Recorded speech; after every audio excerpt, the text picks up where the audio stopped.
जय हिंद विद्यार्थियों, आपका स्वागत है आपके अपने इस YouTube channel online Gurukul teaching पर। यूपी टेट, सी टेट और बीएड एंट्रेंस एग्जाम की हम तैयारी कर रहे हैं। और आज का जो हमारा प्रैक्टिस सेट है वो दूसरा प्रैक्टिस सेट है पर्यावरण एवं सामाजिक अध्ययन का। इसमें मैंने यूपी टेट, सी टेट और बीएड एंट्रेंस एग्जाम को देखते हुए टॉप क्वेश्चन मैंने सेलेक्ट किए हैं। तो जो हमारे चैनल पर नए हैं या फिर जिन्होंने अभी तक हमारी पिछली वीडियो को नहीं देखा है तो वो हमारी प्लेलिस्ट से उन वीडियो को जाकर देख सकते हैं, या फिर मैंने उन वीडियो की लिंक डिस्क्रिप्शन बॉक्स में भी दे रखी है, आप वहां जाकर भी उन वीडियो को देख सकते हैं। और चैनल को सब्सक्राइब करना बिल्कुल ना भूलिएगा। सब्सक्राइब का बटन नीचे दिया हुआ है, उस पर टच कीजिए, साथ ही साथ बेल आइकन को ऑल पर सेट कीजिए ताकि आपको आने वाली लेटेस्ट वीडियो की नोटिफिकेशंस मिल सके। तो चलिए शुरू करते हैं इस वीडियो को और देखते हैं अपना पहला प्रश्न। पहला प्रश्न है, भारत का सर्वाधिक तट रेखा वाला राज्य कौन सा है? तमिलनाडु, महाराष्ट्र, आंध्र प्रदेश या गुजरात? तो भारत का जो सर्वाधिक तट रेखा वाला राज्य है वो है गुजरात। गुजरात की जो 1214 किलोमीटर की रेखा है ना, जो सीमा है, वो तटीय रेखा से लगती है। कितनी? 1214 किलोमीटर की, यानी सबसे ज्यादा सीमा, जलीय सीमा यानी तटीय सीमा इसी की है। ठीक है। और सबसे कम तटीय रेखा वाला राज्य कौन सा है? वो है गोवा। गोवा की 101 किलोमीटर जो सीमा है वो तटीय रेखा से लगती है। अब प्रश्न बनता है, भारत में कितने राज्यों की सीमा तटीय रेखा से लगती है? तो वो लगती है 9 राज्यों की सीमा तटीय रेखा से लगती है। कितने केंद्र शासित प्रदेशों की सीमा तटीय रेखा से लगती है? तो 4 केंद्र शासित प्रदेशों की सीमा तटीय रेखा से लगती है। भारत की कुल तटीय रेखा की लंबाई कितनी है? तो वो है 6100 किलोमीटर तट रेखा की लंबाई है। बट अगर पूछा जाए कि द्वीपों को जोड़कर भारत में तट रेखा की लंबाई कितनी है, तो वो है 7516 किलोमीटर। अगर आपको ऑप्शन में 7516 किलोमीटर मिल जाए तो उस पर ही टिक लगाना है, अदरवाइज आपको 61 मिलेगा, उसमें आराम से आप उस पर टिक कर सकते हैं। ठीक है। तो इस प्रश्न का हमारा सही आंसर है चौथा, गुजरात। तो बढ़ते हैं अगले प्रश्न की तरफ। भारत के किस राज्य में नंदा देवी पर्वत चोटी स्थित है? उत्तराखंड में, जम्मू कश्मीर में, अरुणाचल प्रदेश में या सिक्किम में? तो भारत के जिस राज्य में नंदा देवी पर्वत चोटी स्थित है वो है उत्तराखंड। और सिक्किम की बात करते हैं तो सिक्किम में जो मोस्ट इंपोर्टेंट क्वेश्चन बनता है कि कंचनजंगा किस राज्य में स्थित है, तो वो है सिक्किम में। याद रहेगा, कंचनजंगा सिक्किम में स्थित है, इंपॉर्टेंट क्वेश्चन है। तो अब बढ़ते हैं अगले प्रश्न की तरफ। पारादीप बंदरगाह किस राज्य में स्थित है? आंध्र प्रदेश, पश्चिम बंगाल, गोवा या उड़ीसा में? पारादीप बंदरगाह उड़ीसा राज्य में स्थित है। और बात करते हैं आंध्र प्रदेश की, तो आंध्र प्रदेश में कौन सा बंदरगाह स्थित है? वो है विशाखापट्टनम बंदरगाह। कोलकाता बंदरगाह पश्चिम बंगाल में स्थित है। गोवा में मार्मोगांव बंदरगाह स्थित है। तो इस तरह आपको प्रश्न से बहुत सारे प्रश्न बनाकर याद कर लेने हैं। इसके नोट्स बनाओगे अपने आप ही तो सबसे ज्यादा बेस्ट रहेगा। ठीक है। तो अब बढ़ते हैं अगले प्रश्न की तरफ। क्रांति से आपके एक या दो क्वेश्चन तो बनते ही बनते हैं एग्जाम में, चाहे वो बीएड एंट्रेंस हो, यूपी टेट हो या सी टेट हो। तो क्रांति से एक क्वेश्चन तो आता ही आता है, तो क्रांति को पक्की जरूर कर लेना। ठीक है। रजत क्रांति का संबंध किससे है? कोयला उत्पादन से, अंडा उत्पादन से, मांस उत्पादन से या झींगा मछली उत्पादन से? तो रजत क्रांति यानी सिल्वर क्रांति का संबंध किससे है? अंडा उत्पादन से है। बात करते हैं मांस उत्पादन से, तो लाल क्रांति का संबंध मांस उत्पादन से है, यानी मांस और टमाटर दोनों ही लाल क्रांति से संबंधित है।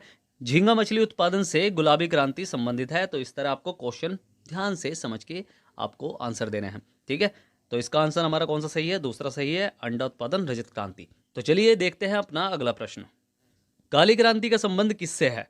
कोयला उत्पादन से, फसल उत्पादन से, पेट्रोलियम उत्पादन से या उर्वरक उत्पादन से? तो काली क्रांति का संबंध किससे है? पेट्रोलियम उत्पादन से। ठीक है, इंपॉर्टेंट है ये भी। काली क्रांति का संबंध किससे है? पेट्रोलियम उत्पादन से। फसल से क्या है? खाद्यान्न उत्पादन जिससे संबंधित है वही फसल है ना आपकी। फसल क्या हो गया? खाद्यान्न, जहाँ खाने पीने की चीज उत्पन्न होती है ना। ठीक है। तो फसल उत्पादन से क्या, किसका संबंध है? हरित क्रांति का संबंध फसल उत्पादन से है। हरित क्रांति के भारत में जनक कौन है? MS स्वामीनाथन है। कौन है? MS स्वामीनाथन है। अगर पूछा जाए कि विश्व में हरित क्रांति के जनक कौन है, तो वो है नॉर्मन बोरलॉग। कौन है? नॉर्मन यानी नॉर्मैन बोरलॉग। ठीक है। भूरी क्रांति का संबंध उर्वरक उत्पादन से है। ये भी साथ के साथ ही करके चलते हैं। तो इस प्रश्न का हमारा सही आंसर है तीसरा, पेट्रोलियम उत्पादन से। तो अब बढ़ते हैं अगले प्रश्न की तरफ।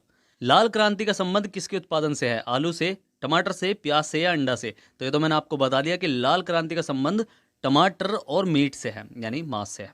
आलू उत्पादन से गोल क्रांति का संबंध है।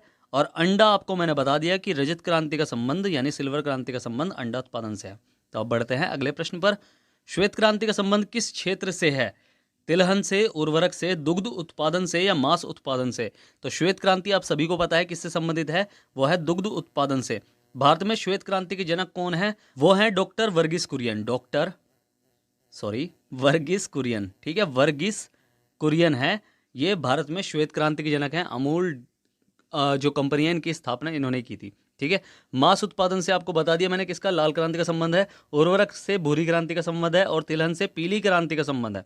ठीक है, याद रहेगा। अब बढ़ते हैं अगले प्रश्न की तरफ। इडुक्की परियोजना किस नदी पर निर्मित है, शरावती, माही, कृष्णा या पेरियार। तो इडुक्की परियोजना जिस नदी पर स्थित है वह नदी है पेरियार नदी। यह इडुक्की परियोजना कहाँ स्थित है, वो है केरल में। किस राज्य में स्थित है, वो है केरल में। ठीक है, शरावती नदी पर शरावती परियोजना है जो कहाँ पर स्थित है, कर्नाटक में स्थित है। ठीक है, अलमाटी बांध कृष्णा नदी पर स्थित है और ये कहाँ है अलमाटी बांध, अलमाटी बांध है आपका कर्नाटक में ही। और माही बांध मध्य प्रदेश में माही नदी पर ही स्थित है। ठीक है, इस तरह आपको याद करना है, क्वेश्चन से बहुत सारे क्वेश्चन बना लेने हैं। ठीक है, और नोट्स बनाओ और तैयारी अच्छे से करो। बाकी किसी भी प्रश्न में कोई डाउट हो या किसी कुछ भी पूछना चाहते हो तो आप कमेंट बॉक्स में मेरे से पूछ सकते हैं। तो इस प्रश्न का हमारा सही आंसर है ऑप्शन नंबर 4। अब बढ़ते हैं अगले प्रश्न पर। नागार्जुन सागर बहुउद्देशीय परियोजना कौन सी नदी पर स्थित है, ताप्ती, कोसी, कृष्णा या गोदावरी। तो नागार्जुन सागर बांध यानी नागार्जुन सागर परियोजना किस नदी पर स्थित है, वो है कृष्णा नदी पर। तो कृष्णा नदी हमारा सही आंसर है। इस तरह ही, और किस राज्य में स्थित है ये, ठीक है, ये भी पूछा जा सकता है कि नागार्जुन सागर परियोजना किस राज्य में स्थित है। तो वो है तेलंगाना और आंध्र प्रदेश के बॉर्डर पे, क्योंकि अब तेलंगाना और आंध्र प्रदेश दोनों अलग अलग हो गए ना, तो इसलिए ही पहले आंध्र प्रदेश इसका सही आंसर था कि नागार्जुन सागर बांध आंध्र प्रदेश में स्थित है। बट आज के टाइम पे तेलंगाना और आंध्र प्रदेश दोनों के बिल्कुल बॉर्डर पे ये बिल्कुल परियोजना स्थित है। ठीक है, तो इस तरह आपको याद करना है। और बढ़ते हैं अगले प्रश्न की तरफ। चिल्का झील भारत के किस राज्य में स्थित है, महाराष्ट्र में, आंध्र प्रदेश में, उड़ीसा में या जम्मू कश्मीर में। तो चिल्का झील कहाँ है, चिल्का झील उड़ीसा में स्थित है, सभी को पता है उड़ीसा में स्थित है चिल्का झील। महाराष्ट्र में आपकी लोनार झील हो गई, लोनार झील जो है महाराष्ट्र में स्थित है। आंध्र प्रदेश में कोलेरू झील और हुसैन सागर झील, ये दोनों झील, कोलेरू झील और हुसैन सागर झील, ये दोनों आंध्र प्रदेश में स्थित है। और जम्मू कश्मीर में आपकी वूलर झील और बैरीनाग, जितने भी नाग वाली नाग नागिन वाली सारी झील है ना, तो वे सारी की सारी जम्मू कश्मीर में। तो इस प्रश्न का हमारा सही आंसर है तीसरा। तो अब बढ़ते हैं अगले प्रश्न की तरफ। सूर्य के प्रकाश को पृथ्वी तक पहुंचने में डैश का समय लगता है, 5.5 मिनट, 6.5 मिनट, 8.16 मिनट या 7.15 मिनट। तो सूर्य का प्रकाश जो पृथ्वी तक पहुंचता है वो पहुंचता है 8 मिनट 16 सेकंड में। ठीक है, अगर आपको ऑप्शन सेकंड में मिले तो 500 सेकंड पे ही आपको टिक लगाना है कि 500 सेकंड में सूर्य का प्रकाश पृथ्वी तक पहुंचता है, लगभग 500 सेकंड माना जाता है ये। ठीक है, तो अब बढ़ते हैं अपने अगले प्रश्न की तरफ। सूर्य की एक परिक्रमा पूरी करने में पृथ्वी को कितना समय लगता है, 365 दिन, 366 दिन, 362 दिन या 355 दिन। तो सूर्य की एक परिक्रमा पूरी करने में पृथ्वी को कितने दिन समय लगता है, 365 दिन का, नॉर्मली इतना ही लगता है। ठीक है, बट एग्जैक्ट इतना नहीं है, एग्जैक्ट है 365 दिन 4 घंटे और 45 मिनट और 46 सेकंड, ऐसी समथिंग कुछ है। ठीक है, तो हर 4 साल बाद ये 4 घंटे जुड़ते रहते हैं और लीप ईयर बनता है और लीप वर्ष बनता है। बस उसमें फरवरी 29 दिन की होती है और दिनों की संख्या 366 हो जाती है इसकी तरह। ठीक है, अब क्वेश्चन जो बनते हैं वो देख लेते हैं। ठीक है, क्वेश्चन क्या बनते हैं इससे, क्वेश्चन बनते हैं कि पृथ्वी सूर्य के नज़दीक कब होती है। पृथ्वी अगर सूर्य के नज़दीक की बात की जाए ना, सूर्य के नज़दीक होती है कब, 3 जनवरी को सबसे नज़दीक होती है सूर्य के। ठीक है, और दूर होती है 4 जुलाई को। ठीक है, 4 जुलाई को सबसे दूर होती है। नज़दीक वाली जो घटना है इसको बोलते हैं क्या, उपसौर। याद रहेगा, इसे बोलते हैं उपसौर। इसे बोलते हैं 4 जुलाई सबसे दूर होती है ना, तो इसे बोलते हैं अपसौर। ठीक है, एक तो उपसौर हो गया और एक हो गया अपसौर। तो 4 जुलाई को बोलते हैं अपसौर और 3 जनवरी को बोलते हैं उपसौर। बुध जो है वो सूर्य के सबसे नज़दीक है, इसलिए पृथ्वी की परिक्रमा जो करता है ना वो सबसे जल्दी कर लेता है, वो कर लेता है 88 दिन में। ठीक है, बुध जो है 88 दिन में सूर्य की परिक्रमा कर लेता है, हमें 365 दिन लगते हैं। सौर प्रणाली की खोज किसने की, कोपरनिकस ने की थी। और ग्रहों की गति का नियम किसने बताया या किसने दिया, इसका आंसर आपको मुझे कमेंट बॉक्स में लिखकर बताना है। ठीक है, तो पढ़ना जरूर है, आप प्रैक्टिस करके या ढूंढ के या आप रिसर्च करके या फिर आप खोजबीन करके किसी चीज़ को जानते हो ना, तो वो ज्ञान जो होता है वो अधिक समय के लिए स्थायी होता है। ठीक है, तो सर्च करके पता करके थोड़ा सा ढूंढो और ग्रहों की गति के नियम किसने दिया, इसका आंसर मुझे कमेंट बॉक्स में लिखकर भेजो। ठीक है, अब बढ़ते हैं अगले प्रश्न की तरफ। किस ग्रह को लाल ग्रह कहा जाता है, शुक्र, बृहस्पति, मंगल या बुध। तो किस ग्रह को लाल ग्रह कहा जाता है, सिंपल सा क्वेश्चन है, इसका सिंपल सा आंसर है कि मंगल ग्रह को लाल ग्रह कहा जाता है। इसके 2 उपग्रह हैं जो सबसे छोटा है, सबसे छोटे नहीं कह सकता मैं, एक उपग्रह जो इसका है वो सबसे छोटा है। कौन सा है, एक तो इसके 2 उपग्रह हैं, एक तो फोबोस और डिमोस। ठीक है, फोबोस और डिमोस। ठीक है, डिमोस हो जाएगा। तो डिमोस जो है ना वो सबसे छोटा उपग्रह है और वे हमारे सौरमंडल के जितने भी मतलब सौरमंडल का हमारे जितने भी ग्रह हैं ना, उनके उपग्रहों में सबसे छोटा उपग्रह इसी का ही है, मंगल का। ठीक है, सबसे बड़ा ग्रह कौन सा है? बृहस्पति है, पता है आपको। शुक्र सबसे चमकीला ग्रह है और बुध सबसे नजदीक का ग्रह है सूर्य के। तो इस प्रश्न का हमारा सही आंसर है मंगल। अब बढ़ते हैं अगले प्रश्न की तरफ। भारत में अंतरिक्ष कार्यक्रम की शुरुआत कब हुई? 1970 में, 1969 यानी 69 में, 1965 में या 1962 में?